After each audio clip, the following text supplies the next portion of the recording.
vamos rápido. De antecedentes normativos. ¿Qué teníamos? Pues obviamente en España, las archiconocidas, si no se lee muy bien alguna cosa, que no enfoca, está un poco pixelado, las instrucciones españolas, la EH08 y la EA11.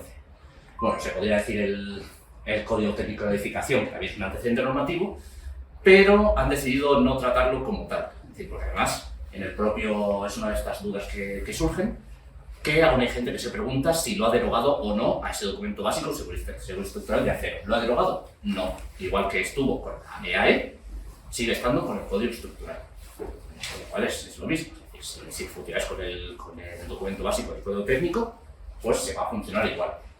¿Por qué lo digo esto? Porque esto ya habréis oído muchas discusiones si deroga o no, porque uno no puede simplemente derogar toda una parte de un real decreto sin poner absolutamente nada en el análisis del BOE. Si os metéis en el análisis del BOE del código estructural, pone bien claramente que deroga a estas dos, pero el código técnico de edificación, que es también un real decreto, de igual rango, no dice nada, con lo cual se quedan conviviendo para todos los efectos. Y las estructuras mixtas, que es las novedades que el código estructural es la primera norma que introduce con carácter normativo toda la ejecución y diseño de estructuras mixtas. Lo único que había antes era la RPX 95 de puentes mixtos de carreteras, y lo otro pues eran ya manuales, aunque no había norma, que nadie diga que no se habían hecho estructuras mixtas y bien hechas y seguras en España, base a dos documentos que existían. Y en Europa, pues estamos comentando antes, de todos los eurocódigos, que han acabado pues un poco transcritos, algunos mejor que otros, dentro de este código estructural, precisamente los que mencionamos ahí, el 2, el 3 y el 4, y también el Eurocódigo 0, ¿vale? Que están metidos todos en los anejos del documento que hablaremos a continuación. Bueno, los conceptos legales, lo que digo, deroga estos dos y no deroga los documentos básicos de uso técnico o ninguna disposición de la Ley de Ordenación de la Edificación. También menciona algunos de los agentes, pues claramente solo estas dos. Lo que ya comentaba también antes, entró en vigor el 10 de noviembre del 21, a partir de entonces se hizo obligatorio hacer cualquier proyecto con él, es decir, ahora cualquier proyecto que empezamos nuevo tenemos que hacerlo con el código estructural. Este año, el año pasado, perdón, el 10 de noviembre ya fue obligatorio a todas las obras de edificación, es decir, toda obra que empieza a construirse de edificación tiene que tener un proyecto de acuerdo al código estructural, y nos quedan estos 2 añitos de gracia para las obras civiles, en las que si una obra civil se empieza a construir antes de ese 10 de noviembre de 2024, puede hacerse aunque su proyecto no esté hecho de acuerdo al código estructural. ¿Vale? Pero el proyecto tenía que haber sido empezado antes del 10 de noviembre del 2021 de todas formas. Es decir, no me vale ahora empezar un proyecto y decir, no, voy a hacer un puente pequeño, que total, como se va a empezar a construir antes de esto de 2024, lo puedo hacer. No. Es decir, ahora ya todo va con código estructural, pero si tenemos un existente, si se empieza a construir antes del 10 de noviembre de 2024, no hace falta actualizar el proyecto, seguiremos con las disposiciones de la EHE. Si interesa eso o no. Vemos que hay algunas cosas que igual, según qué casos, nos podría interesar actualizar. Sí. La norma IAP11, esa no queda ni derogada ni nada. No, la IAP11 es de acciones, no tiene simplemente dimensionamiento de hormigón y acero. De momento la IAP11 se queda como está, hasta ya veremos. De hecho, la IAP11 es bastante reciente, es además puro Eurocódigo, con lo cual no creo que haya problemas. Sin embargo, la IAP11, lo que decir, no sé si es un puente para fomento, te exigen, aparte de la IAP11, el Eurocódigo 1, que es el de acciones. Simplemente eso. Cualquier otro puente que no sea de carreteras para fomento, se puede usar la IAP11. Si es de carreteras para fomento, ya te exigen, teoría te exigen, aparte de la IAP11, que es el obligado cumplimiento, si no recuerdo mal, te exigen el Eurocódigo 1 de acciones para el documento 2, que será el de puentes. O sea, mandaría el Eurocódigo, si hubiera algún conflicto, que no sé, no tengo ni idea, entre la IAP11 y el Eurocódigo, mandaría, por así decirlo, lo dicho, el Eurocódigo entonces. Sí, es que... Por ser mayor rango, supongo, ¿no? No, porque el Eurocódigo se hizo obligatorio su aplicación a partir de una orden circular. Okay. Entonces, realmente lo que hay que cumplir sí o sí sería lo que hay que cumplir sí o sí por ley española es la IAP11, pero por orden del promotor es el Eurocódigo. O sea, hay que cumplir las dos. No hay tú. Y yo creo que ellos incluso no van a saltarse ellos la IAP11, obviamente, pero te van a exigir que cumplas adicionalmente lo que te pone en el Eurocódigo. decir, hay que cumplir por norma general las dos. Si no, eso ya lo que hables con el director de obra, con el jefe de proyecto del ministerio, etc. Muy bien. Vamos a ver cómo se estructura, que es una de las cosas más importantes en este tipo de documento. En su versión web, 1800 páginas, casi nada, pues hay que saber cómo encontrar información bastante rápido. Lo primero, teníamos el articulado del decreto, que era un único artículo que se aprueba el código estructural, y luego disposiciones adicionales relativas a cuando entra en vigor, a cuando se aplica, etc. Vamos, que a nosotros nos interesa en general mucho más que lo que hemos visto. Y luego ya entramos en las prescripciones de obligado cumplimiento que están en el articulado. Se divide en 4 títulos, bases generales, se aplican a todo tipo de estructuras. El título 2, que se aplica a estructuras de hormigón, el 3 de acero y el 4 a mixtas. Y luego tenemos los anejos, que es donde pues, metemos las cosas que no son obligatorias o donde liberamos un poco de, digamos, de contenido de los títulos. Porque si los títulos se quedarían muy densos, pues decimos, pues cúmplase el anejo tal. Y lo consigues algo más o menos razonable y consistente. Del 1 al 17 son temas totalmente ajenos al cálculo y del 18 al 32 son todos los anejos de cálculo, es decir, básicamente los eurocódigos. El anejo 18, eurocódigo 0, bases de cálculo, anejo 19 a 21, eurocódigo 2, que son pues, el de reglas generales, el de puentes y el de fuego. El de 22 al 29, estructuras de acero, que no me lo sé ni de memoria, pues tiene de uniones, tiene de placas, y toda una garrafada de los eurocódigos, del eurocódigo 3, y en estructuras mixtas el 4. Y lo bueno es que los títulos 2, 3 y 4 más o menos han organizado lo mismo. Además, una organización que vemos que sigue un poco el ciclo de vida de la estructura. Empezamos con criterios generales donde nos habla pues, de la exposición que tenemos, de ambiente, lo que se va a enfrentar, propiedades tecnológicas de materiales, pues, en el caso del hormigón, pues, tiene que cumplir los eventos, el árido, etc. La durabilidad, donde nos dice qué tenemos que hacer para que nuestra estructura dure, pues, nos dice pues en el hormigón ya sabemos nosotros las tablas estas de agua-cemento, de contenido mínimo de cemento, de resistencia mínima, que ahora ha pasado a ser una exigencia obligatoria, recordemos, antes era recomendada la resistencia mínima de la tabla y ahora es obligatoria. Y para acero, pues la protección que tenemos que meter a nuestros perfiles. Luego, el 4, que es dimensionamiento y comprobación, que básicamente está vacío y te dice vayas al anejo tal a comprobarlo, es decir, que no busquéis nada de dimensionamiento en los títulos, iros directamente a los anejos. El 5, la ejecución, pues todo lo que conocíamos, cómo tenemos que construir nuestra estructura para que esté bien. El 6, gestión de la calidad del proyecto, aunque no sea muy utilizado, sigue empleándose, pues cómo tenemos que evaluar un proyecto para ver que está bien hecho, cuánto, pues, la documentación que hay que preparar, etc. Gestión de calidad de los productos, lo que ya sabemos, lotes de materiales, tanto de hormigón como de acero, como de barras, de áridos, la documentación que hay que recoger para asegurarnos que está bien, etc. Gestión de calidad de ejecución, pues cómo hacer para asegurarnos de que lo que nos ha definido el punto 5 se está realizando adecuadamente. Lo mismo, lotes para dividir nuestra obra, frecuencias de comprobación, que es lo que tenemos que mirar. Y luego pasamos a la gestión durante la fase de servicio, que esto es ya totalmente nuevo, una de las nuevas introducciones de este código estructural, ya no es solo hasta la ejecución, sino que llega hasta toda la fase de servicio, es decir, actuaciones de reparación, de refuerzo, de inspección, de mantenimiento. Aunque es cierto que no es que sea un código muy extenso, pues no te cambia mucho la vida, pero está bien que ya figure una norma para que nos lo tomemos adecuadamente, porque estamos bien, porque es lo que se venía comentando hace muchos años, que dedicamos mucho tiempo a las fases iniciales para luego olvidarnos un poco de toda la vida del proyecto, hace 50 años, y quizás hay que prestar atención para que llegue bien a la vejez, digamos. Y luego la reconstrucción, pues se acaba el ciclo, ya no puede eso, ya se acaba el ciclo de vida de la estructura, pues el ver cómo hay que gestionar toda esa demolición o deconstrucción. También bastante formal, pero que está bien que ya se empiece a materializar dentro de unas normas de obligado cumplimiento. Los morteros, aquí que los pone para reparación, pero te pone qué clase de estructuras puedes utilizarlo, pero te deriva a otra norma UNE, que es la que los controla.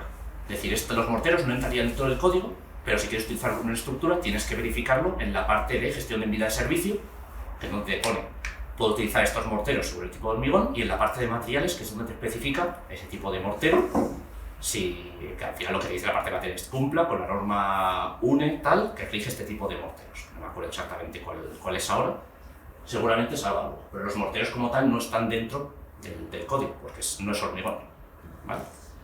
Luego, los hormigones autocompactantes, que es algo que estaba antes en anejo, pues se estima que se ha evolucionado ya la técnica aquí en España, hay mucho uso y yo creo que además es una forma de promover su uso, porque es un hormigón bastante bueno, por lo menos en concepto, es decir, te ahorras el vibrado, puedes hacer estructuras mucho más enrevesadas, pues ya lo tenemos totalmente consolidado en el articulado. Y de hecho ya tenemos la designación marcada como tiene que ser, las distintas clases de autocompactación, los ensayos que definen esas clases, etc.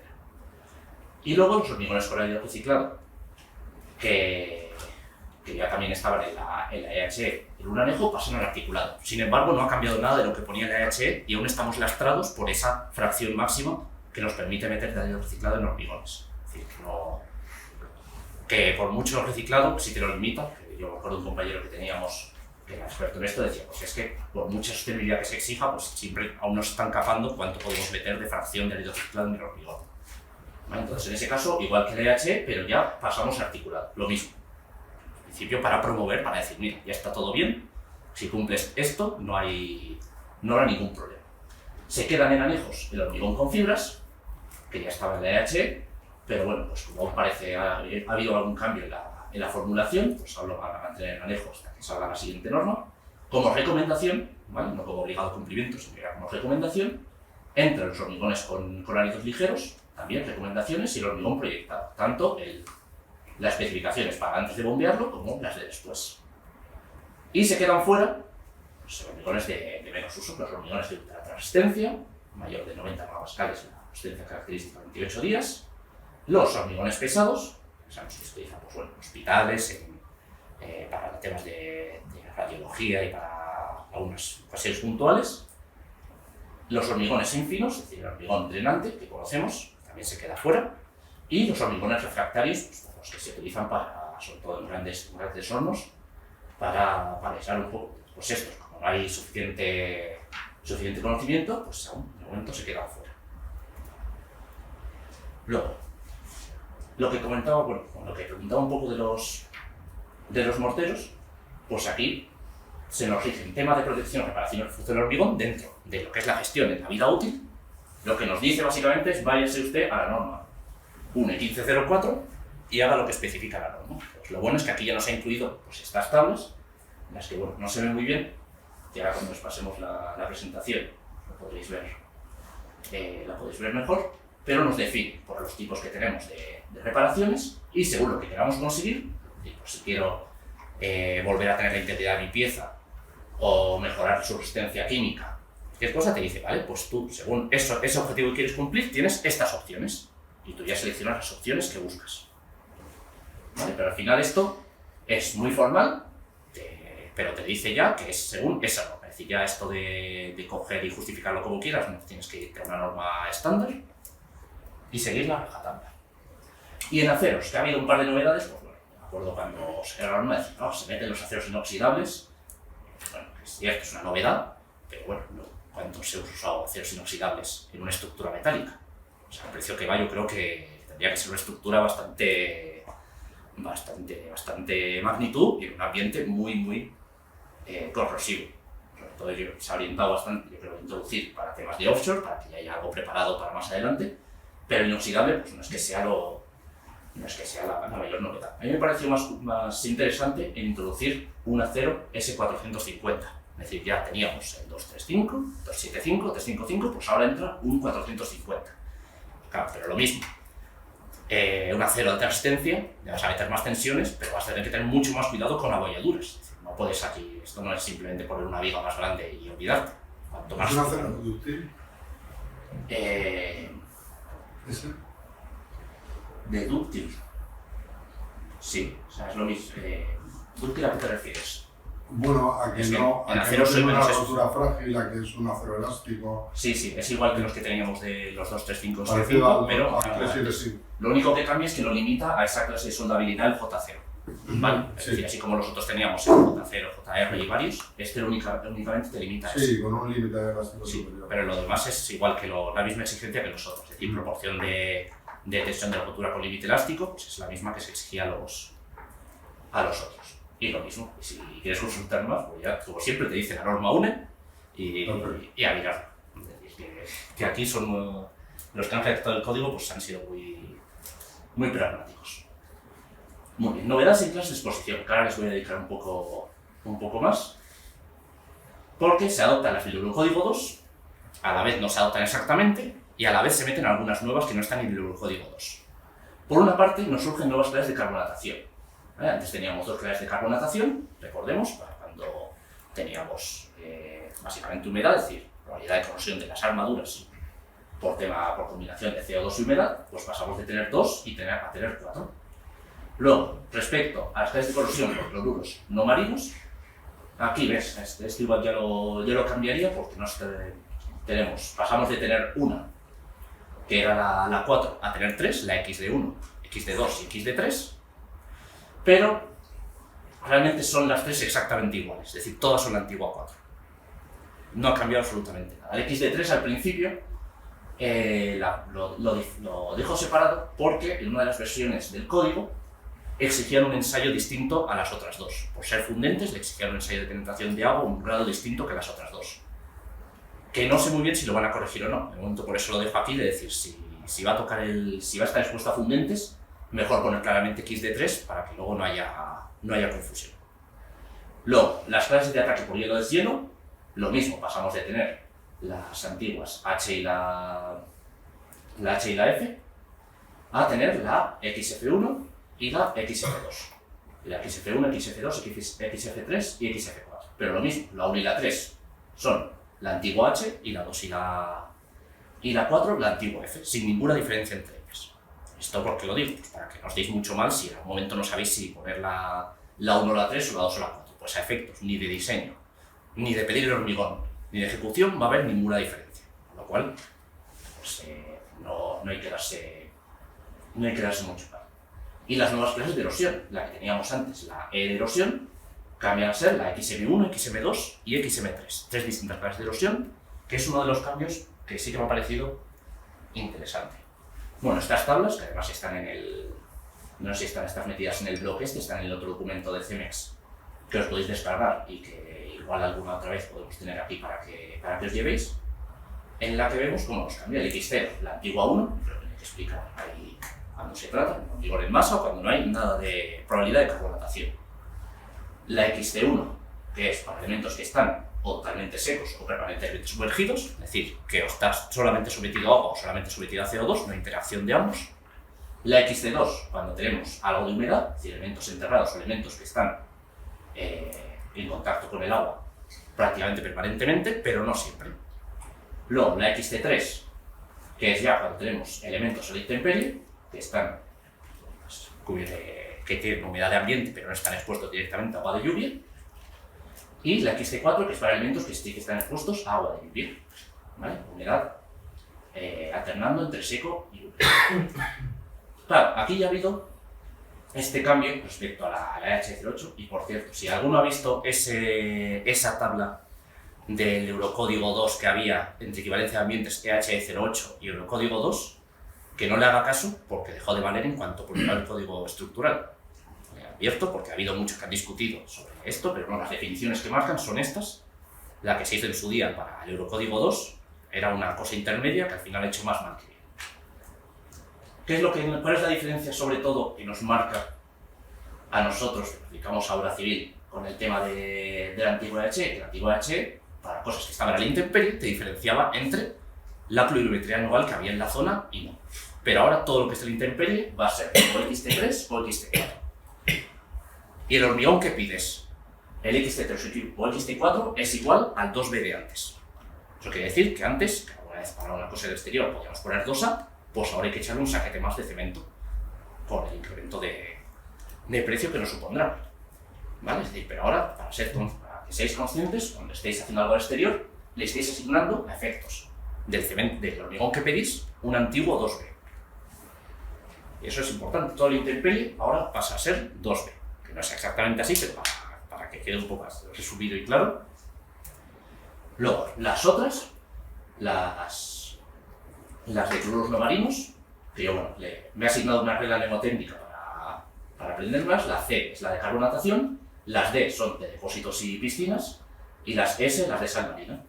Pues las de cloruros no marinos, lo que hemos dicho antes, definición distinta, al final son las tres la misma, no tenemos que darnos mucho más. Como mucho, si hay fundentes, X de 3. La diferencia entre X de 1 y X de 2 nos da igual. Y las de marino pues son la 3A, 3B y 3C. Cero diferencias con lo que ponía el NHE08. La A es el 1, la B el 2 y la C el 3. Y aquí es para ver, aunque no se vea muy claro, la diferencia que hay entre las cuatro claves de exposición de carbonatación. Porque vamos a ver, claro, la XT3 y XT4 serían en hormigón, en la dosificación de hormigón que te llega, el antiguo 2B, y la XT1 y XT2, el antiguo 2A. Pero claro, ¿por qué no son iguales? Porque a nivel de recubrimiento, la XT4 tiene más recubrimiento que la XT3, y a nivel de abertura de fisura, la XT2 es menos permisiva que la XT1. Esas son las dos diferencias. Es decir, si alguien nos pregunta qué diferencias hay, el hormigón es el mismo, pero son criterios de diseño y de durabilidad. Esas son las diferencias que hay entre estas nuevas clases. Con lo cual, lo mismo, si el hormigón alguna vez, si estáis en obra y os tenía que llegar un XT3 y un XT4, yo creo que al final todos los fabricantes están poniendo como la doble XT3 y XT4 para que no haya confusión, pero si os llega en vez del XT3 un XT4, es el de hormigón que has pedido, por mucho que se llame distinto. ¿De acuerdo? Solo varía en criterios de diseño. Bueno, pasemos ahora a las clases, las antiguas clases específicas, porque ahora tampoco no existen ni clases generales ni clases específicas, pero lo tratamos igual que antes. Las de ataque y hilo deshielo, recordemos, 1 y 3 sin fundentes, 2 y 4 con fundentes. Ya está. No hay que preocuparnos más de ese tema. Las de agresividad química, que son las mismas que teníamos en la H08, la QAQBQC, pues ahora son XA1, XA2 y XA3. Y la tabla, pero salvo alguna cosilla ínfima, es exactamente la misma para cualquier contenido de iones que tuviésemos. Y la de erosión, que estas son las que no vienen en el Eurocódigo, que es totalmente, esto es invento 100% español y ahora de esta norma, que bueno, yo las XM, que si veis, yo la llamo de maquinaria en tránsito, que estas sí que son interesantes, y estas sí que hay que diferenciarlas. La XM1 es para cuando tenemos tráfico de vehículos normales, es decir, neumático de caucho, tipo de un vehículo normal. La XM2 es para cuando tenemos tráfico ya con más pesos y con vehículos más compactos, como pone aquí las garantías estas elevadoras, que son de goma maciza, es decir, ya no es un neumático de aire.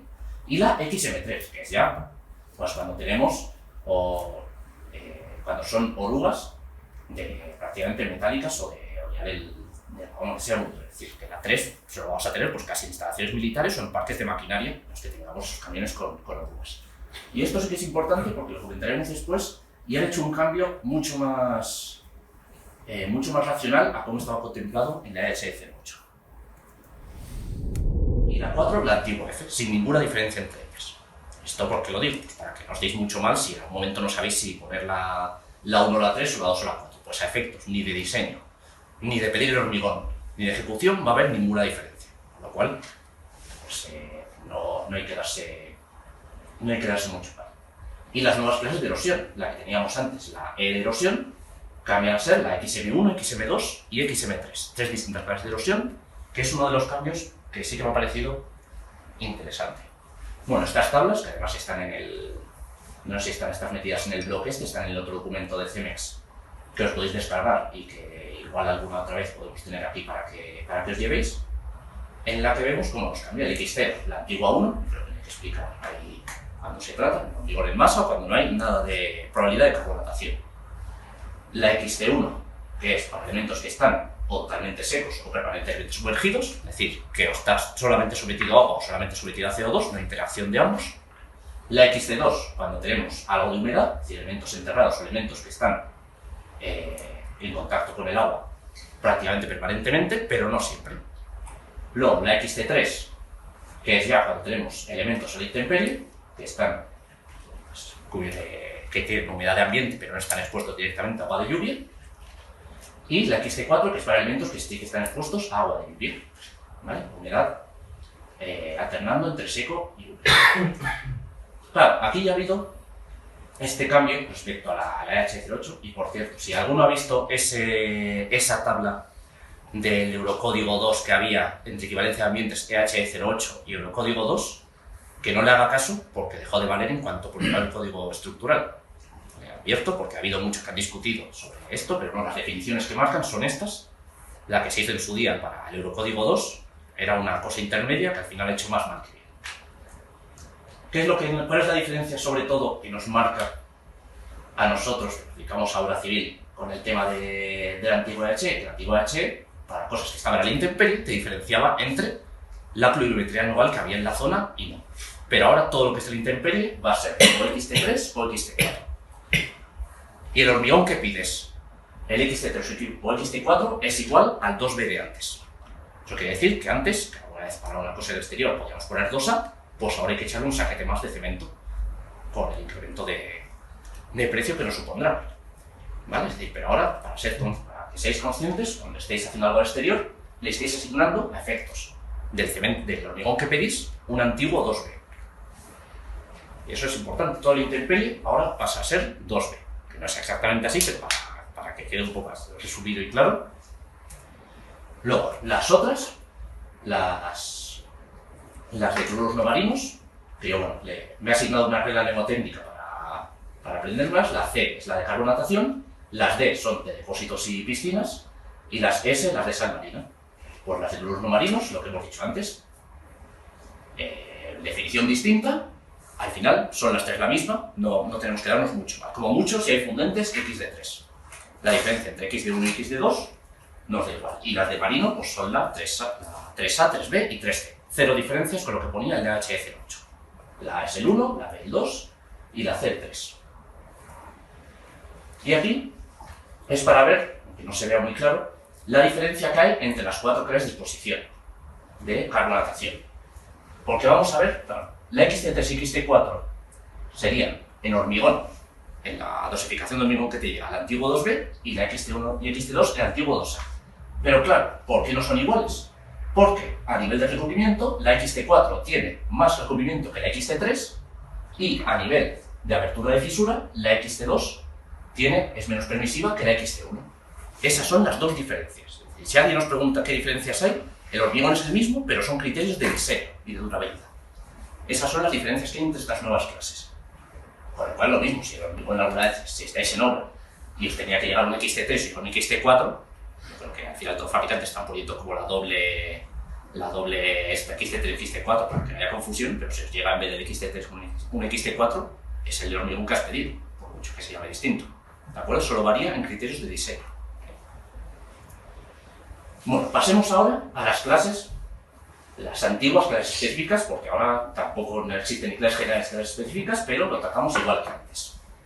Las de ataque y hilo de hielo, recordemos, 1 y 3 sin fundentes, 2 y 4 con fundentes. Ya está.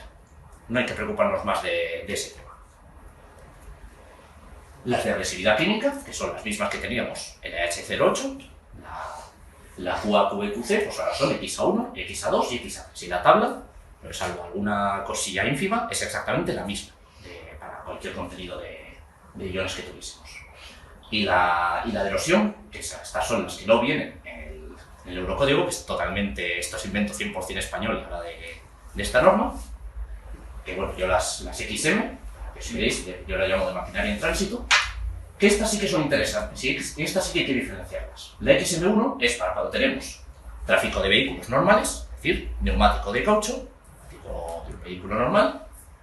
La XM2 es para cuando tenemos tráfico ya con más peso y con vehículos más compactos, como pone aquí las carretillas estas elevadoras, que son de goma maciza, es decir, ya no es un neumático de aire.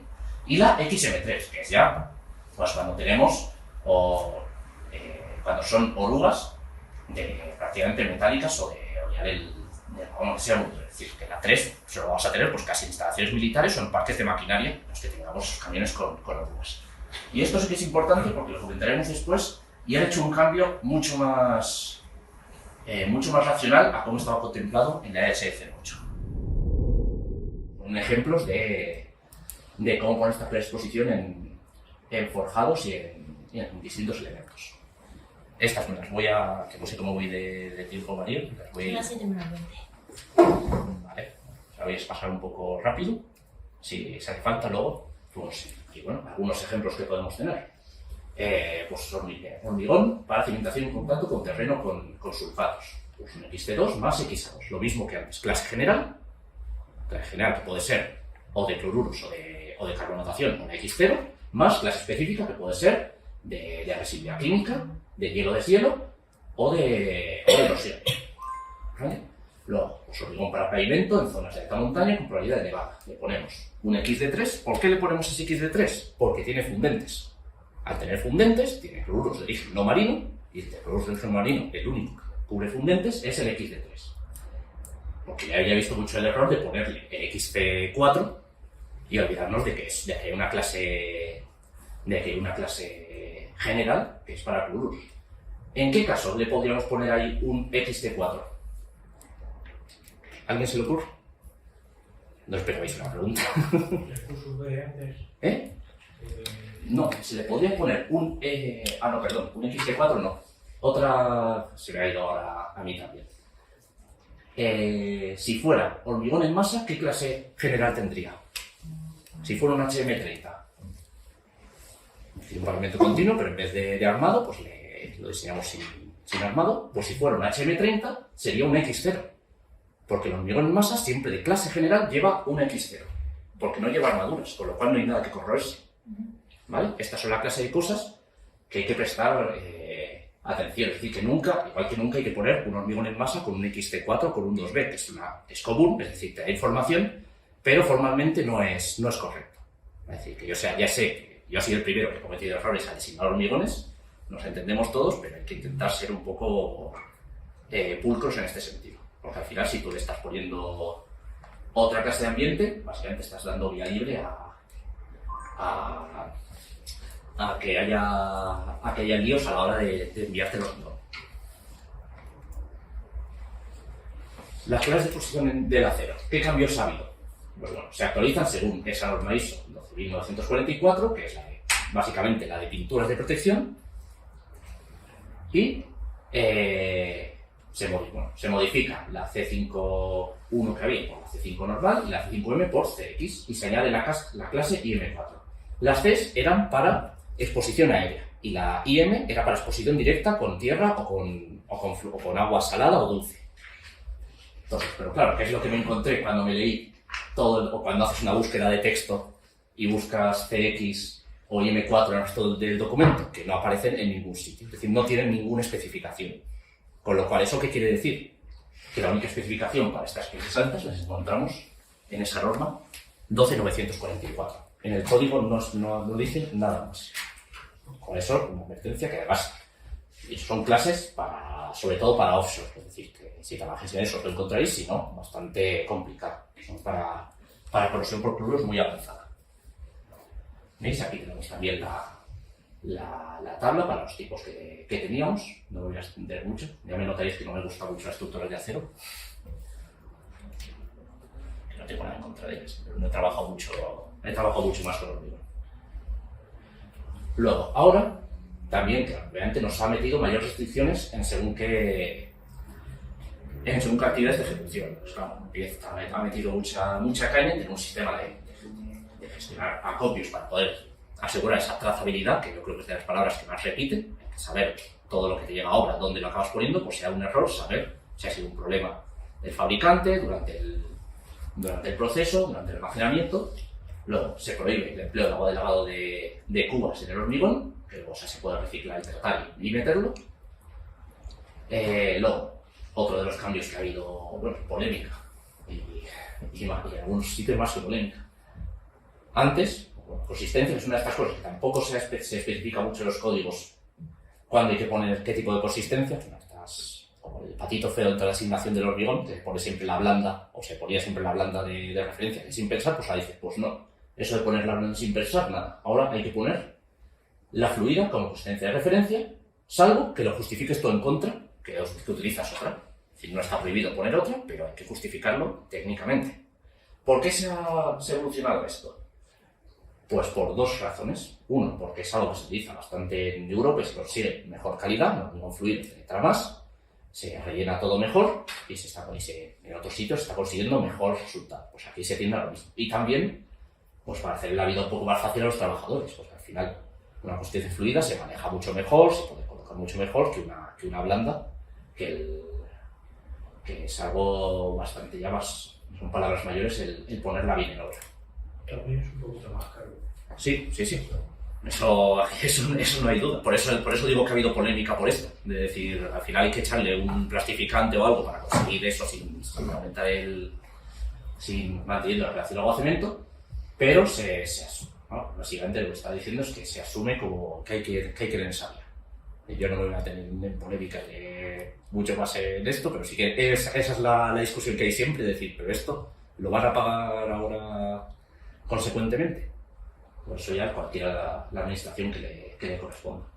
Pero la vía a la que se está atendiendo es eso, y cada vez a hormigones más fluidos para una mejor ejecución y para unas mejores condiciones de trabajo de los obreros que están ahí manejando. Y luego, esto que es nada, esto realmente es casi anecdótico, una mayor tolerancia en peso de adiciones en hormigones que tengan un bajo contenido de estas adiciones, ¿vale? Pero eso es algo más problema de la planta que bueno, si hago trabajo en planta que no sé, pero eso es algo más para las plantas de hormigonado que para proyecto para obra. Luego también, en tema de acero, se han incluido unas cuantas novedades. Sobre todo se define mucho mejor las homogeneidades de procesos y de cada parte de obra, es decir, en la EAE quizás no estaba del todo claro quién es la autoridad en la obra, pues ahora se ha recalcado mucho que el director de obra es la máxima autoridad. Y de hecho no pueden salir piezas del taller, es decir, no es que no pueden entrar a obra, es que no pueden salir del taller sin que lo haya autorizado el director de obra por escrito. Que luego habrá que ver pues, cómo se materializa bien eso para que no haya ningún problema. Y luego también se ha hecho obligatorio este montaje en blanco, que la EAE también estaba mencionado, sin explicar mucho lo que era, pero que aquí pues ya lo explica. Pues básicamente una buena práctica que tenía muchos talleres, que era el probar si podían ensamblar la estructura en taller y decir, vale, encaja todo, no va a haber un problema de que lo llevemos a obra y los agujeros no encajen para los taladros, etcétera. Pues ahora lo exigen obligatorio en todos los montajes de estructuras. Hacer una prueba. Una prueba de que encajan las piezas. Sí, pero claro, eso obviamente no se puede hacer en todas partes. Como lo haces, por ejemplo, para la cubierta del Bernabéu. Una pasarela. Claro, entonces La eso. van a cobrar también, claro. O sea, eso cuesta. Sí. Entonces, sobre todo, para cuando son elementos muy grandes, que es imposible, porque pues, es lo dicho, una pasarela grande, las cerchas estas del Santiago Bernabéu, pues es que eso, lo que están diciendo, que no sé si lo tengo aquí explicado, aquí está. ¿Ves? Verificar el ajuste correcto, haciendo coincidir tramos adyacentes de estructura completa para que tienen idéntica configuración geométrica. Pero claro, si no se puede usar métodos alternativos, como sacar plantillas de una pieza que se vea bien, que sea, por ejemplo, esta placa de anclaje. Está aquí una pieza de 50 metros y esta a otra, pues. Sacas una plantilla exactamente igual que esta pieza, la corroboras con alguna foto o algo, es decir, es exactamente lo que tenemos, y vas con la otra y dices, vale, casa perfectamente. O incluso te permite, con algunos con métodos tridimensionales, de escáner láser o algo, pero esto de método tridimensional, aquí no vale el modelo BIM, de decir, mira, me encaja bien. Sí, vale, pero el modelo encaja todo. Luego cuando lo que hay que asegurarse es que luego no lo fabriques y no lo pongas, no se te vaya la tolerancia, no se te vaya al revés. Yo es que no lo termino de entender, o sea, obligan a que se premonte cualquier estructura metálica antes de que salga para la obra. Con lo cual, el que fabrique esa estructura metálica te va a decir, si quieres que la monte 2 veces, me vas a pagar el montaje. Pero no digo montarla como definitivo, simplemente poner las piezas y ver que coinciden. Sí, pero Sí. eso es montarla. Fíjate que eso Sí. es montarla. Sí, que Entonces te va a decir, oye, ¿quieres que la monte 2 veces? No lo sé, no llego a entender el porqué de esto. Y más cuando ahora todos los medios, todo el CAD y todos los programas de diseño 3D hacen que esto sea mucho más fiable. Las piezas que salen de taller para el montaje posterior. No, pero Que antes todavía más defectos. yo creo que para evitar deformaciones en la fabricación. Es decir, tú lo puedes tener una geometría muy buena, muy bien definida, pero a la hora de fabricar, pues si tienes un arco... Sí, lo que pasa es que no te compensa el premontarlo con subsanar una serie de errores luego cuando llegues a obra. Sí. Creo que no te va a compensar el premontarlo todo y además en qué espacio y dónde y cómo y tal. Claro, entonces eso al Por final... los errores que hay en obra, corregirlos de una manera o de otra. Entonces, Por eso no entiendo este artículo que es un poco fuerte. Además, fíjate que aquí yo lo pongo ya entre comillas porque es esto exactamente lo que pone. Es decir, porque es cierto que hay gente que me ha dicho, pero esto es verdad, o sea, hay que montarlo ahora todo. Y sí, pues así lo pone. Al final, a ver, como todas las normas, esto es cierto que algo yo conocía talleres que sí que lo tienen como buena práctica, porque claro, estructuras pequeñas, cosas así normales, que envían ya todas las piezas directamente a obra.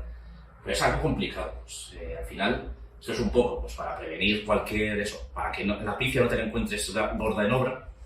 Pero al final es que acaban pagando justos por pecadores. Es decir, había gente que lo hacía bien de otras maneras, había gente que se aseguraba de que te saliese bien, pues ahora esos son los que les toca un esfuerzo extra y otros que igual debemos a ver si lo cumplen o no. Estas normas. Eso es un encarecimiento del coste brutal. Sí. Pero en eso un encarecimiento brutal, montar una cosa dos veces. Y lo único que tiene ventaja es que no te dejas... No te vas a equivocar porque llega más tarde. No te quedas en manos de la topografía solo. Tratas de evitar errores topográficos.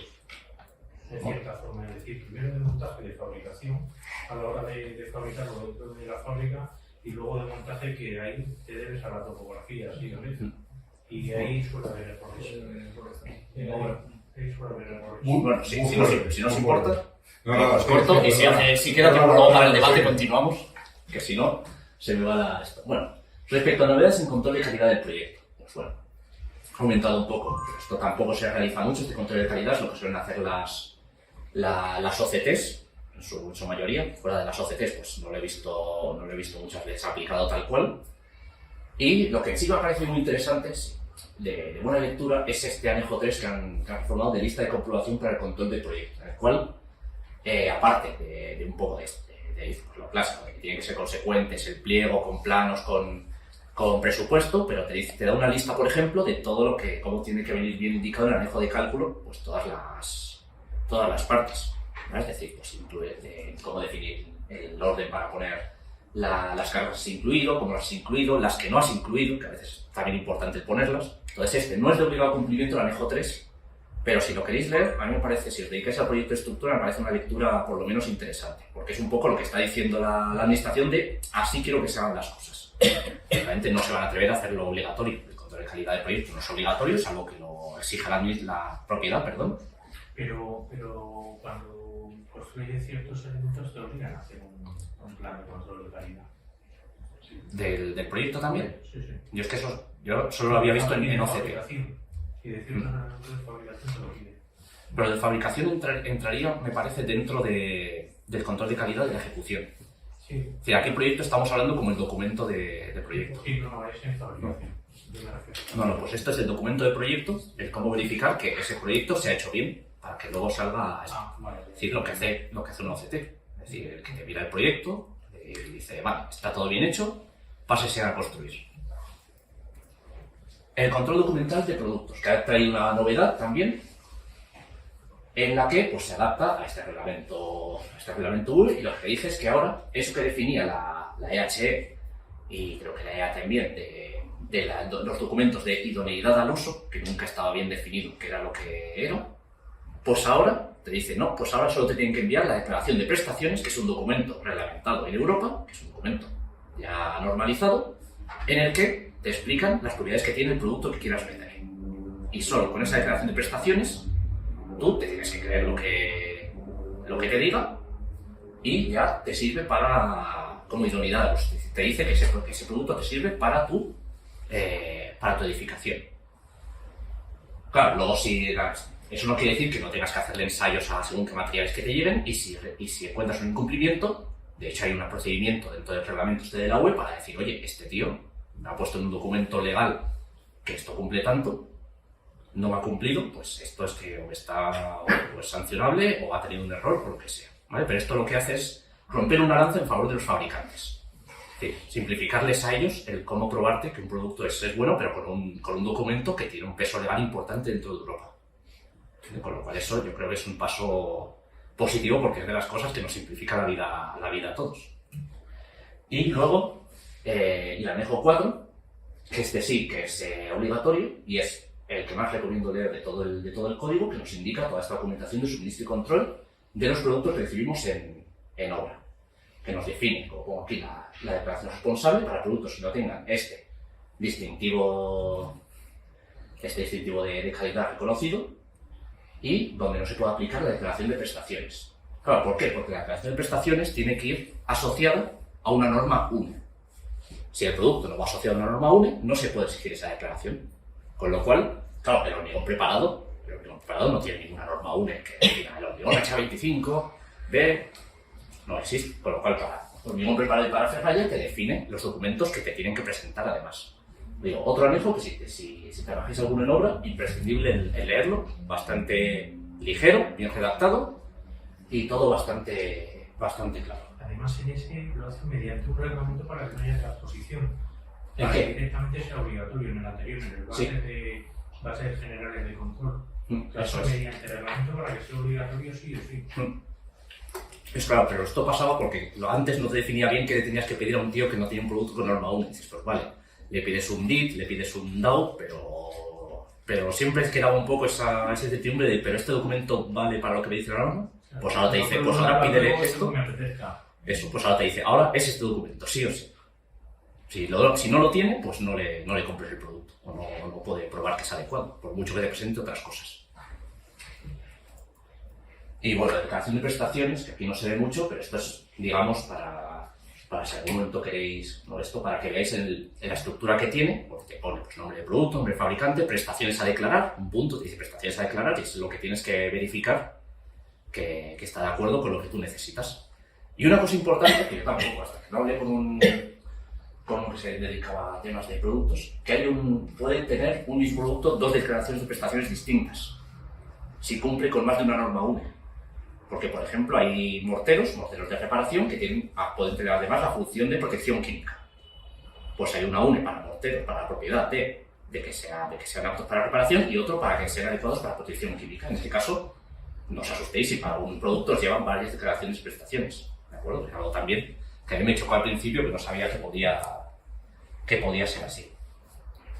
Luego, para el control del hormigón, se modifican los lotes de control de resistencia, que no es que sea nada del otro mundo. Luego, el número mínimo de probetas que hay que realizar por amasada, que esto sí que ha sido un cambio, porque antes, ¿cuántas nos exigían? Antes nos exigían las 2 a 28 días, y lo normal era hacer otras 2 a 7. Pues ahora nos dice, tienes que hacer 2 a 28 días y guardar 2 a 60. Es decir, que luego ya, si a eso le sumas las 2 a 7, que son las recomendables, pues pasamos de tener que hacer 4 por amasada controlada a 6. ¿Vale? El correspondiente incremento de coste, que lo general es que muchas veces 2 de estas probetas se nos queden sin romper. Pero hay que hacerlas. Y se está haciendo, es decir, cuando cualquier entidad, cuando cualquier laboratorio de control te presupuesta las 6 probetas, sí o sí. No hay forma de sí, lo habitual sería lo que está siendo habitual es hacer 2 a 7, 2 a 28 y dejar una 60. Ah, pues ahora hay que dejar 2 a 60. Si se hace falta, sí, si no más. Y dejar de 60 por si acaso. Eso es. Y una de las cosas que sí que habían cambiado de los lotes es que antes, digamos que había tres etapas a la hora de la intensidad de los lotes. Es decir, a partir de cuántas amasadas controlar por cada lote. Estaban los hormigones de menos de 35 megapascales, los de más de 35 y los de más de 50. Pues ahora, los de menos solo se queda entre menos de 50 y más de 50. Es decir, que si los hormigones de entre 35 y 50 se ha relajado ese control de calidad. Ahora permiten hacer las mismas que se hacían antes para los de 25 y 30. Es decir, que es una de las cosas, pues, me sorprende a veces que se relajen las normas un poco, pues en este caso, los controles de calidad. Por eso decía que igual, en según qué casos puede interesar revisarlo el proyecto según el código estructural, si dices, ostras, pues igual no hay mucho cambio y me ahorro unas cuantas probetas de ensayos, pues podría interesarme. ¿Vale? Por lo cual ese es uno de los interesantes. Bueno, se modifica el criterio estadístico, tampoco voy a meter en tampoco mucha diferencia. También se han reducido estas tolerancias relativas a la consistencia. De hecho, me parece que ha habido alguien que dijo que incluso habían cambiado algún valor de una consistencia, que habían movido una consistencia, no sé si la blanca, entre la blanda y la fluida, que habían movido 1 centímetro ahí. Como hay muchas versiones y no estoy seguro de si es una errata o no, porque en algunos sitios aparece de una forma y otros en otra, no me voy a mojar en eso, pero las tolerancias sí que se han reducido. Es decir, antes de las tolerancias teníamos unas tolerancias en la seca, o en la plástica, otras en la blanda y la fluida, que iban por lo general aumentando cuando íbamos hasta la fluida, ¿no? Pues ahora en todas es más o menos 1 centímetro. Con lo cual, ahora no hay discusión de si esta tolerancia es más menos 2, no, ahora en todas más menos 1.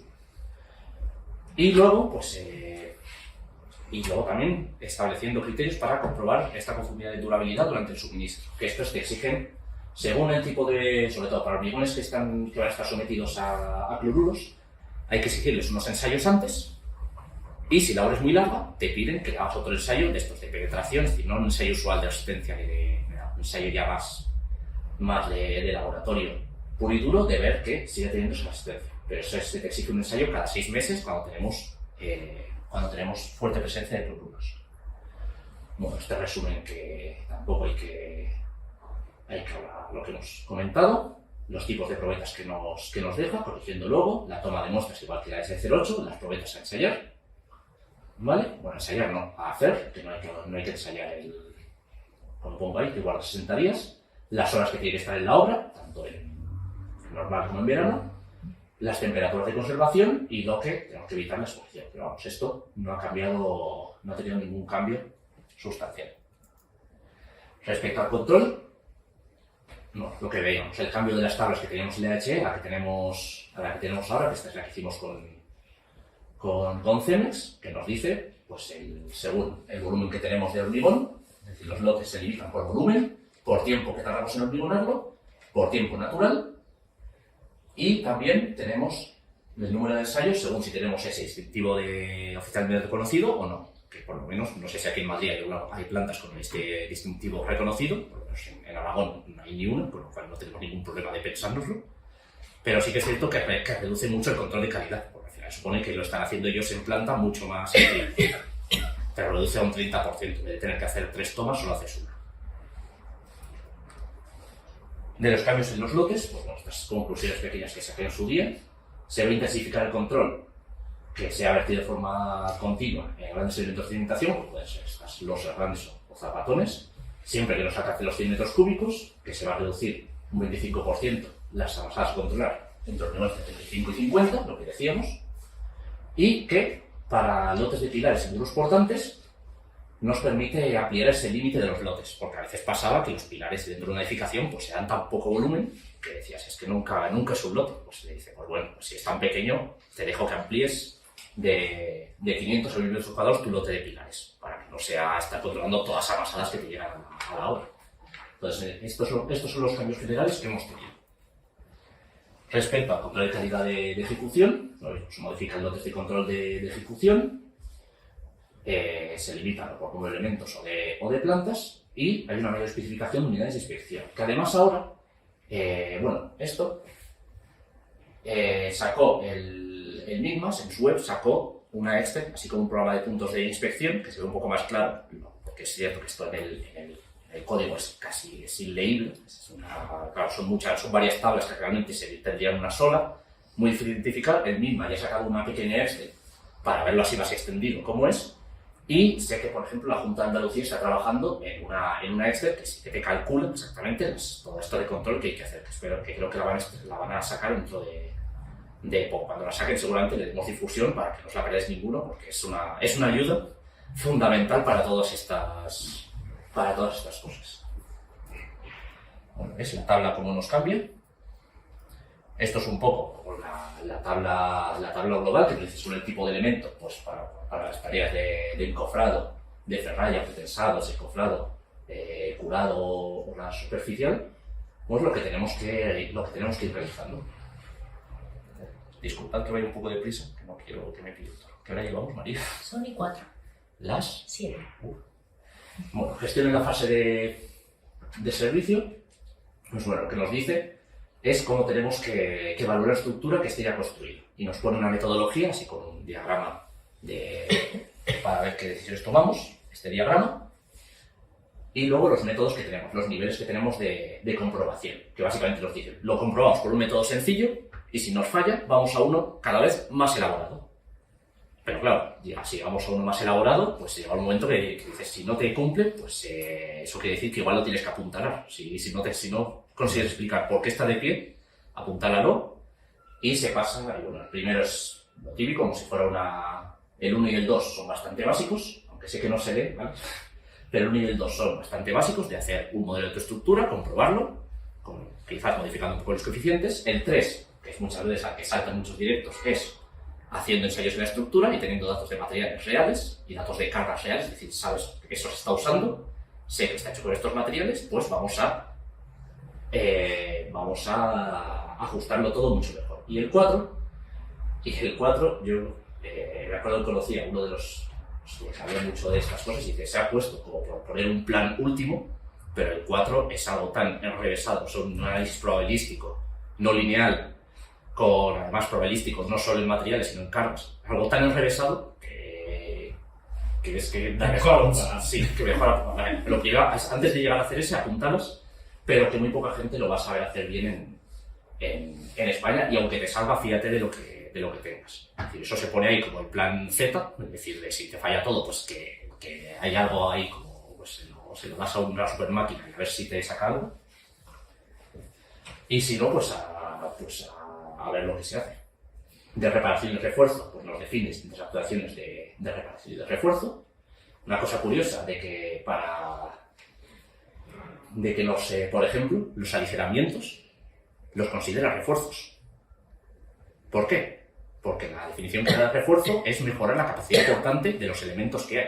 Tú, si le quitas peso a la estructura, estás mejorando la capacidad portante del resto. Con lo cual, incluso un aligeramiento se considera refuerzo, por lo cual obliga a hacer un proyecto de refuerzo con todo lo que te exige. ¿Vale? Es decir, se lo toma todo muy al pie de la letra para no encontrarnos con situaciones inesperadas. Luego, también nos dice que dentro del proyecto de reparación tiene que haber siempre un catálogo de daños, un mapa de daños y un catálogo de soluciones. Que tampoco te explica mucho más cómo es, pero es un poco para que luego, a la vez que se vaya a reparar estructura, tenga perfectamente localizado todos los daños que hay, sobre todo cómo se arreglan, porque más que el daño que hay me interesa cómo se arreglan, para luego, y que luego ayude esos planos, ese mapa de daños, a medir bien las actuaciones, y lo de siempre, al dinero, a poder hacer bien las mediciones para ver luego cómo se abona. Y el catálogo de soluciones lo mismo, el agrupar todos los daños que tenemos por solución. Ahora se dice, si dos daños tienen la misma solución, para mí es el mismo daño. Yo lo que no quiero tener es una tesis doctoral de lo que le pasa a la estructura, y yo quiero saber que el proyecto tiene que venir bien cómo arreglarla sin perdernos por las ramas. Y luego también contenido y proceso del proyecto de refuerzo de estructuras. El catálogo de daños, por ejemplo, existen algunos de Adif, muy buenos, no sé si los conocéis, unos catálogos espectaculares que han hecho de puentes, que si algún documento de estos que no, luego lo quiere, que escriba a María y ya le diré dónde puede conseguirlos, o más documentación, porque la verdad es que esto sí que es una pasada. Incluso también sacaron un libro de diagnóstico, creo que se llama Diagnóstico y Reparación, que está bastante completo. Esto, un ejemplito de lo que sería el mapa de daños, es decir, sobre un plano real del elemento estructural, poner con un código simple aquí las fisuras o los daños que tengamos y arriba el tipo de fisura, ¿vale? Y también existe la guía de inspecciones de obras de paso de Fomento, pues también es una muy buena guía para todo el tema de inspecciones. Venga, y ya creo que acabo. Y luego otro nuevo capítulo, demolición y deconstrucción. Demolición, desmontada, desmantelar la estructura, y deconstrucción, desmontada, desmantelar, pero con vista a reaprovechar los materiales. Es decir, ya pensando en una primera idea en ver qué hacer con ellos. Y nos dice que para que alguien pueda ejecutar esta deconstrucción tiene que tener una certificación de acuerdo con la ISO 14001 de gestión ambiental. Si no la tiene, pues no podrá ejecutar una demolición, pero no una deconstrucción. Y nos dice también que es obligatorio el hacer un proyecto de demolición cuando la demolición sea consecuencia de accidente, incendio o sismo, cuando tengamos, en este caso en elementos a flexión o entre plantas de más de 10 metros, siempre que haya estructura de hormigón pretensado o cuando se vayan a emplear explosivos. Pero bueno, esto muchas veces, si era una demolición en un municipio, te exigían ya tenerlo para poder hacer la intervención. Es decir, que esto no es nada más exigente de lo que ya veníamos haciendo antes. Y nos dice también el contenido del proyecto de demolición, ¿vale? Todo lo que hay que poner, básicamente es para asegurarse que lo hacemos con cuidado y que no nos pasa como a los que intentan tirar un puente de arcos y se les caen varias pilas de golpe porque no han tenido en cuenta el desequilibrio de empujes, cosas de este estilo. Y que esté todo bien atado y la gestión de residuos, sobre todo. Y bueno, respecto al dimensionamiento, tampoco voy a... De hecho, si habréis visto que dentro de la web del Código Técnico de Edificación ya sacaron un avance de la guía en la que comparaban la formulación que hay en el Código 2 el Código Estructural con la EHE 08, para ver un poco los cambios.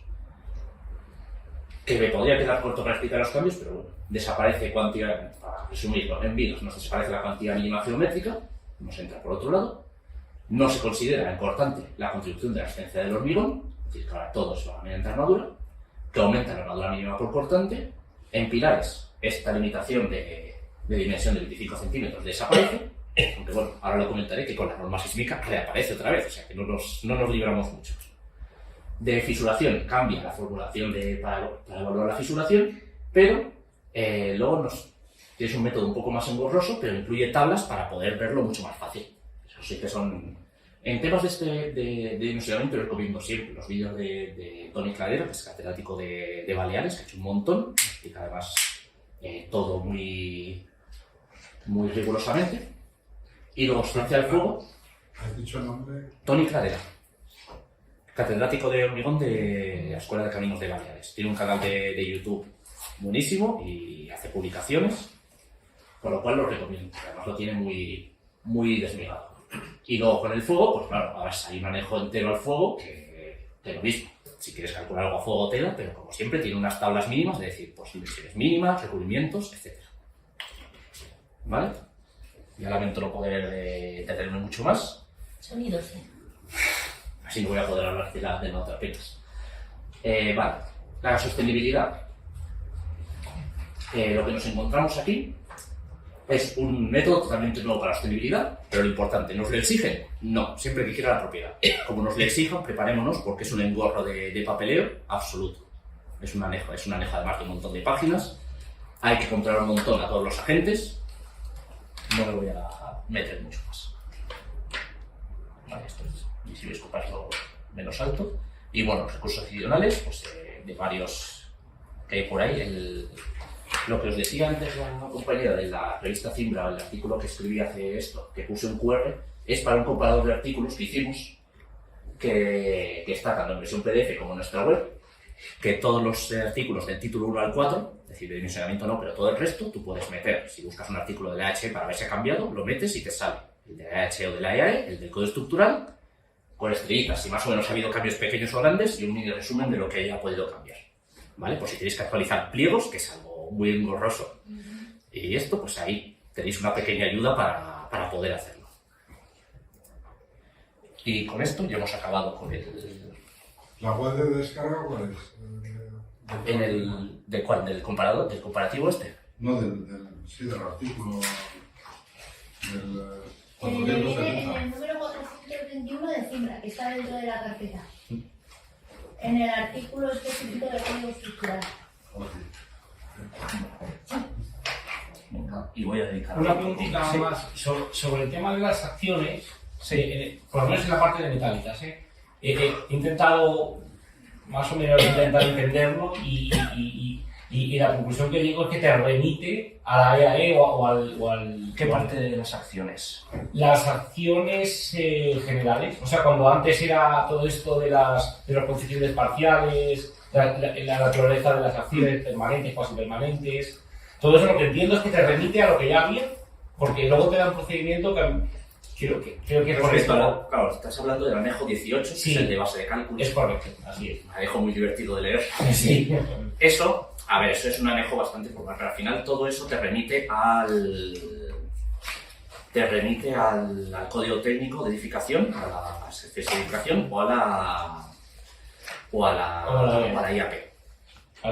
La IAP. Se te remite a esos dos porque al final es un poco como la base de todo el Eurocódigo, el anejo 18, que tiene que estar para explicarlo un poco, pero la chicha está en las acciones dentro del código estructural no mencionada de acciones.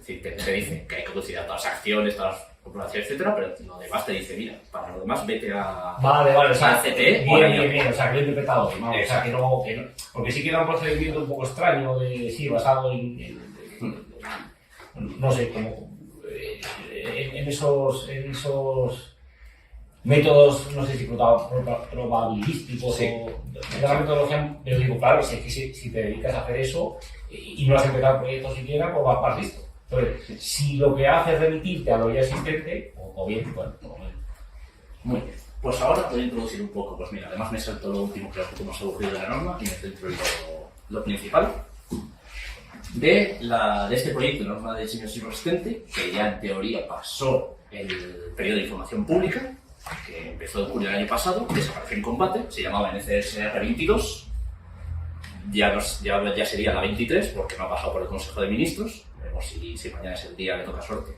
o no, pero es, pues bueno, también toca jubilar a nuestras normas sísmicas, que son incluso más antiguas que la HE08 y la EO. ¿Vale? Con lo cual, nueva norma, lo mismo, esto está sacado del propio texto que publicaron la información pública, pues básicamente todo lo que tiene que cumplir las estructuras situadas en zonas sísmicas, del material que sea. Es decir, esta norma cubre todo. Cubre hormigón, cubre acero, cubre madera, cubre mixtas, todo lo que pueda haber se tiene que regir por esta norma. Es decir, no hay una excepción. Y si no, adaptarse como se puede. Y va a derogar la NCSE 02 y la NCSP 07, la que teníamos antes de edificación y la que tenemos de puentes. Claro, yo esto lo pongo por lo típico. ¿Realmente es una nueva norma? Pues no, porque es una copia literal del Eurocódigo 8. Es decir, el Eurocódigo 8, que ya lleva años por ahí, pues han cogido, lo han transcrito, solo que las veces que te refiere a otros Eurocódigos, te refiere a, pues al Código Técnico de Edificación, al Código Estructural, es decir, un reemplazar por de manual. Lo mismo, para tener nosotros, porque no se puede adoptar un Eurocódigo solo, sino adaptar todos, porque además aquí sí que no ha habido tantos cambios como había en el Código Estructural. De antecedentes, lo que hemos visto, NCSE 02, NCSE 07, en Europa, Eurocódigo 8, por sus 6 documentos, y alguna guía que ya había sacado la Dirección General de Carreteras para diseño sísmico de puentes de carretera. Lo mismo, lo había hecho obligatorio, cuando dijo se calculan con Eurocódigos los puentes de fomento de carretera, pues se calculan todos con Eurocódigo, no podemos discutir con la propiedad. Esto, las fechas que toque, la entrada en vigor, voy a saber este año en 2023 cuando sea, y esto, claro, esta es en el proyecto, lo que ponía es que se entrara en vigor una fecha dada, es decir, no te decía entra en vigor 3 meses después de tu publicación en el BOE, no. Una fecha dada, o incluso, como pasó con la NCSE 02, puede entrar en vigor el día después de su publicación en el BOE. Que si mañana pasa por el Consejo de Ministros y valen 2 meses, sale en el BOE, pues al día siguiente ya hay que empezar a aplicarla en todo el nuevo proyecto. Y nos darán un margen de 2 años para todo proyecto, ¿de acuerdo? Para adaptarla, para poder finalizar los proyectos que estén hechos con las antiguas normas y empezar a construirlos. Y a partir de teoría 2025, porque no se sabe muy bien cuándo va a entrar tiene que pasar eso por Consejo de Ministros y por web, pues entonces será cuando sea obligatorio a todo. Se distribuye en 6 documentos. El primero, reglas generales de edificación, puentes, evaluación de edificación sísmica de edificios, depósitos, tuberías, cimentaciones y torres, mástiles y chimeneas. ¿Vale? De hecho, la norma no tiene texto como tal, sino que son 6 anejos. Cada uno de estos, el anejo que toca. Dentro de reglas generales, ¿cómo se estructura? Lo mismo de antes. Yo siempre doy mucha brasa con ver el índice porque al final lo que nos hace falta es encontrar la información rápidamente. Generalidades, introducción, sin mucho más miga, requisitos de comportamiento y criterios de comprobación. Aquí sobre todo nos habla de las claves de terreno, ¿vale? Y de cómo catalogar los efectos de esta norma el terreno que tengamos debajo, con el informe geotécnico, la acción sísmica, que nos dice cómo determinar la acción sísmica en una ubicación y para un tipo de edificio, el proyecto de edificios, que nos dice cómo podemos nosotros aplicar esa acción sísmica, a veces que nos toca hacer un análisis modal, a veces que podemos hacer aplicar la fuerza como si fuera estática, etcétera, ¿vale? Ese es en el 4. Y nos habla de esto de regularidad en planta, regularidad en alzado, que es lo que nos determina qué procedimiento de cálculo podemos aplicar. Luego, otros capítulos para según qué tipos de estructuras, hormigón acero, mixta, madera y fábrica, y luego uno para aislamiento de la base. Yo creo que eso ya es bastante más avanzado. Y luego tiene una serie de apéndices. Lo primero, uno que nos habla un poco de respuesta elástica de desplazamientos, más allá de lo que nos dice el articulado. Luego, el análisis pushover, el B. El C, dimensionar los hormigón de vigas mixtas de acero y hormigón, esas juntas. Las verificaciones respecto a documentos de proyecto, también interesante, te dice, si tú tienes que hacer acción sísmica, pues tienes que poner bien clarito cómo has considerado todo. Y ahí te dice, pues cómo tienes que poner, cómo has terminado la acción sísmica, coeficiente de comportamiento, etc. De una forma bastante general. El apéndice E, los valores de aceleración de referencia del suelo tipo A, porque ahora veremos ese cambio que ha habido para terminar la acción.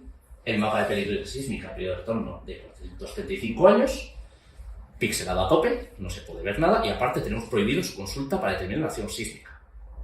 Por lo cual nos lo pone a efectos un poco para ver cómo se reparte la acción sísmica. Y luego las normas UNED. ¿Vale? Ahora vamos a ver, respecto a estos parámetros de sismicidad, cómo los obtenemos. Tenemos, por un lado, la aceleración horizontal máxima, el AGR, la de referencia, pues lo mismo, la aceleración que tenemos en un suelo de tipo A, un suelo ya bueno y que nos afectaría a una estructura tipo. Luego, el coeficiente de contribución K, que es una forma de corregir el espectro, ¿vale? Para esos terremotos que vienen un poco más de las Azores. Claro, al final, lo que nosotros tenemos que definir ahora cuando veamos la figura del espectro son dos parámetros, un poco, digamos, su altura y lo que se extiende la meseta. Pues la aceleración es lo que me define la altura y la K me define un poco la extensión de la meseta. Es simplemente el conseguir simplificar algo muy complicado en poco espacio. Y esto es el cambio que tenemos de nuestro mapa anterior, que vemos el gris, con el nuevo. Es decir, nuestra zona de baja sismicidad, que antes era prácticamente toda España, ahora se queda reducida a unas zonitas aquí en Aragón, avanza bastante por aquí por abajo con Andalucía, y aquí vemos en Galicia, avanza muchísimo, es decir, toda esta zona de aquí para adentro ahora es zona sísmica, aunque sea de baja sismicidad, y aquí también, aquí vemos toda la zona de La Rioja y País Vasco, pues también entra gran parte en esa zona sísmica. Y en esas zonas ahora es obligatorio considerar la acción. Es decir, ya no está lo de antes, eso que te decía el artículo 123 de si es un edificio moderado no se considera. No, ahora hay que tomarlo sí o sí si estamos dentro de estas aceleraciones mayor de 0,04 G. Y bueno, aquí el otro día alguien, creo que por redes, me dijo que porque no había metido ni Canarias, ni Ceuta, ni Melilla, pues bueno, eran sísmicas antes, siguen siendo sísmicas ahora. Es decir, eso no hay problema. ¿Y cómo determinamos esa aceleración? Pues en el apéndice este E, que decía en puntos tal, lo que verán son todos estos puntos con los cuales tengo que interpolar y sacar en el punto que yo quiero la aceleración sísmica y el parámetro K. Esto también tenemos un mapa que ya hemos hecho en Google, donde además hemos metido todos los municipios para que podáis consultar el municipio cuál es la que da. Vamos a hacer lo mismo, es decir, porque además esto va a generar problemas de que antes la NCSE 02 te daba una lista de en este municipio la aceleración es tanto. Claro. Ahora además explicaré un poco los fallos o digamos incertidumbres que tiene esta interpolación, porque ahora ya hay mucha más discusión abierta de a ver qué aceleración sísmica te toca. Y en algunas ocasiones puede ser algo determinante de cara a lo que tienes que cumplir o no. ¿Cómo determinamos con esta nube de puntos una aceleración en un sitio? Pues bueno, cuando nos coincida, si veis aquí estos puntitos rojos son los de la malla, y yo si quiero un punto que coincide exactamente con uno de la malla, me quedo con el valor que me da, tanto de K como de aceleración de referencia. Si se me queda justo en un meridiano, bueno, un paralelo, dentro de la malla, por ahí, hago una interpolación, digamos, lineal, no exactamente lineal, es un poco más extraña a la que estamos acostumbrados, pero si hago interpolación entre los dos puntos. Si estoy aquí entre estos dos, si estuviese aquí entre estos dos. Y si ya no estoy ni en un meridiano ni en paralelo, con los 4 más cercanos. 4 más cercanos, que claro, no tiene lo mismo de alto que de ancho. Es decir, los 4 más cercanos, si nos ponemos tiquismiquis, no quiere decir los 4 que le rodean en la malla. Si está muy cercano, por ejemplo, este punto, igual está más cerca este que ese. Entonces, esas son las clases de cosas que ya generan incertidumbres con esta interpolación y que espero que solucione en el futuro, pero es lo que tenemos que empezar a pensar que puede pasar. ¿Y por qué recogemos la más desfavorable directamente? Claro, pero eso la más desfavorable sale más caro. Eso es lo que hemos dicho. Si es la más favorable, pues... Claro, pero la aceleración no es en entornos muy pequeños. Son más o menos importantes. De tal manera que la aceleración en un punto neutro no debe de haber mucha diferencia. En algunos sitios sí. Es el origen. Por ejemplo, en el gradiente, en los Pirineos hay un gradiente muy importante. Y puede haber una variación bastante... ya de unos 3 o 4 centésimas. Que parece poco, pero ya es algo. Entonces, al final, pero la cuestión es que eso deja la puerta abierta a la discusión. Igual que ya ves, se ha generado aquí la discusión, claro, uno te dirá, pero ¿y por qué no? Sí, igual que te permite coger, igual que los racionales sería coger la más grande, pero dices, pero si me muevo 1 metro para aquí, ya me cambia otro. Y si hubiese salido, y si hubiese puesto este punto primero ahí, nadie, igual no te habrían discutido. Entonces, ese es uno de los problemas que planteas. ¿Es obligatorio hacer una edificación como una obra civil? Sí, esta es obligatoria en todo. Y luego, pues aquí pongo las dudas. Que hay discontinuidades, claro. Cuando estamos justo en un meridiano, pues si estamos 1 metro a la izquierda, estamos tomando 4 puntos, pasamos al meridiano y tomamos 2. Es decir, esto es no tiene continuidad la función esta de aceleraciones. Así como que yo, por ejemplo, alguna vez he dado cosas de elementos finitos, se exige que en elementos finitos, pues digamos, los desplazamientos sean continuos de un elemento a otro. Pues aquí eso no se cumple. Luego, lo dicho, los puntos más cercanos tienen que ser los 4 de la celda o será uno de fuera. Eso ya yo digo, aquí planteo preguntas. Y luego, puede haber puntos fuera de la celda, que de hecho los hay, que se sitúan en zona sísmica. Lo mismo, cogemos los 4 más cercanos, los 2, y eso... Cambia directamente y está. Claro, por ejemplo, en Galicia hay una zona que se queda fuera de... El sur, justo en la frontera Galicia-Portugal, del sur de Galicia, se queda fuera de la red. Claro, entonces no entiende. Si ya empezamos a decir que los de fuera de la red también entran, pues hay ciertas incertidumbres. Lo digo mucho porque está el proyecto, igual esto lo solucionan luego cuando salga, porque esto sería el proyecto. Esto igual, y espero que si cambia será un poco para definir bien las cosas. ¿Vale? Y luego ya pues podríamos estar hablando. ¿Qué hora tenemos, María? 3 minutos. Vale, venga.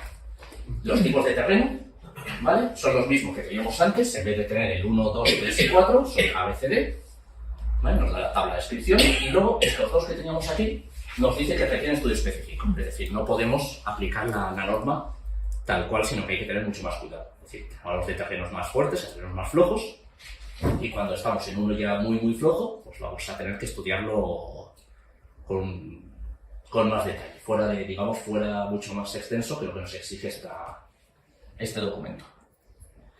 Luego nos define nuestro aspecto de respuesta elástica, pero no hay ninguna diferencia. La única diferencia, que tampoco se ve mucho, respecto a los que había en las otras, es el parámetro S. El parámetro S multiplica aquí, de valor más alto, la aceleración de referencia por S, por este parámetro mu, por el 2,5. Pues ese valor S, que creo que no estaba en la NCS 02, o si estaba, era siempre igual a 1, aquí puede llegar a tomar un valor de 2. Eso quiere decir que en terrenos malos, terrenos poco competentes, nos aumentará, por un lado, por el cambio de mapa, que nos aumenta la aceleración en varios sitios, y nos aumentará aquí en el espectro por ese coeficiente del terreno.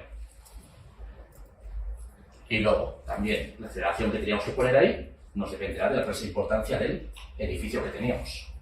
Que nos lo pone aquí unas tablas, según si es vivienda, según si es granja, según la ocupación que tenga, podremos tener un parámetro de estos y aumentar o reducir esa acción. Y esto, para que os hagáis una idea, son los espectros que nos quedan comparativo entre los 4 tipos de terrenos. ¿Por qué cambian tanto? Por ese valor S que hemos dicho, que depende de la velocidad de propagación de la onda, pues aquí hay un cambio bastante grande cuando la NCSE todos eran iguales de aceleración máxima. Eso es lo que se va a notar. Y aquí, pues bueno, en las carpetas también tenéis, os he dejado estas gráficas para que las veáis bien, de comparativos, por ejemplo, aquí entre NCS 02 Y esta nueva norma, por ejemplo, mirad un terreno de lo que teníamos en la NCSE 02 y lo que tenemos en el proyecto de NCSR. Sí. Se reduce, digamos, esa amplitud de meseta, pero aumenta mucho la aceleración. Con lo cual es lo que vamos a tener que mirar con tiento y mira, sobre todo fijarnos bien en los estudios geotécnicos del terreno que tenemos. Con lo cual esos son los cambios que nos vamos a encontrar. Aquí también está con la NCSP 07. Luego el espectro de cálculo, lo dicho, es decir, una cosa es el espectro de aceleraciones del terreno y otra cosa es que nosotros aplicamos a nuestro edificio como cargas. Que al final tiene otra formulación distinta, pero lo único que digamos que cambia es este coeficiente de comportamiento Q, o coeficiente de ductilidad que se denomina, que es lo que nos reduce la acción según cómo sea nuestra estructura. Si es una estructura más dúctil quiere decir más.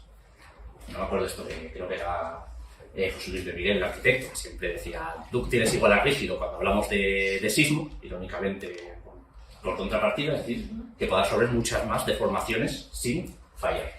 Pues esto es lo que nos reducirá, digamos, esto sería que es una variación con un Q de 1,5, en lo cual, ¿qué es lo que vemos? Pues eso se reduce aquí, pero incluso llega un momento que no nos permite reducir más. Es decir, por mucho que sea nuestra estructura flexible, no nos permite bajar por el espectro plástico. Nos va a exigir siempre una mínima.